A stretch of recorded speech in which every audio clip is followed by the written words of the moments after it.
Bad behaviour towards other people is considered bullying if it is physically hurtful, happens more than once, takes place at school. Good afternoon, listeners. With us in the studio today is Bruce Boyle, Director of an anti-bullying foundation. He's here to talk to us about bullying, particularly at schools. Welcome, Bruce. Could you start by explaining what bullying is? Good afternoon, and thanks for having me on the show. Well, to answer your question, bullying is repeated, nasty behaviour towards a victim. This could be anything from saying hurtful things to physical violence, such as punching and kicking. And I must stress, it must be repeated. So a single act of meanness or violence, though also unpleasant, is not considered bullying.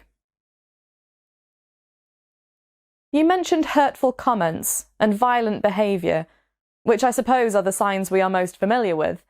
But there are other types of bullying as well, aren't there?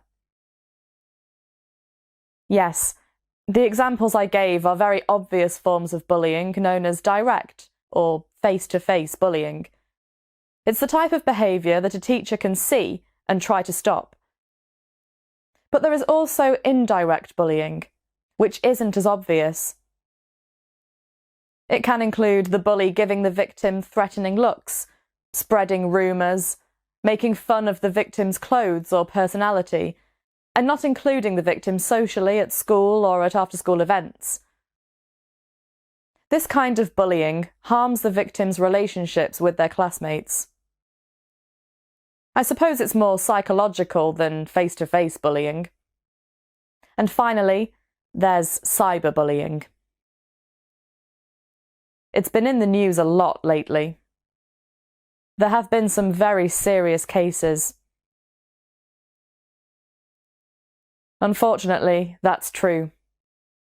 Modern technology can be an enemy, not a friend. Bullies can send mean texts and emails.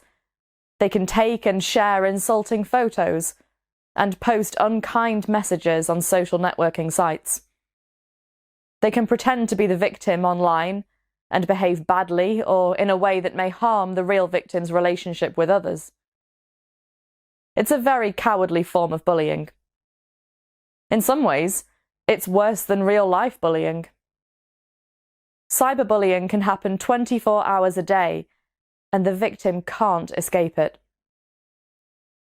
Embarrassing or harmful material can reach many people very quickly. You said earlier that cyberbullying is cowardly. Would you say that's because the bully can hide their true identity and not face their victim at all? Yes, exactly. For the bully, it's an anonymous and safe way to hurt their victim. In fact, they might not act that way at all in real life, because they would be scared of the consequences. You know, bullying is now a crime, and bullies can get into very serious trouble. I see. Let's go back to bullying in the school environment. Apart from actually seeing a face-to-face episode, are there signs of bullying that a teacher can look out for? Anything that will let a teacher know someone is being bullied? Yes, there are definite signs. Victims of bullying are often alone or not included in social groups at school. If asked what is wrong, they refuse to talk about it. They lack the confidence to speak in class and generally seem insecure and frightened. Their schoolwork is badly affected and they start getting lower marks. I imagine there are things parents can look out for too. Oh yes, there are changes in eating and sleeping patterns. They may have bruises and scratches as well as... Well, to answer your question, bullying is repeated, nasty behaviour towards a victim.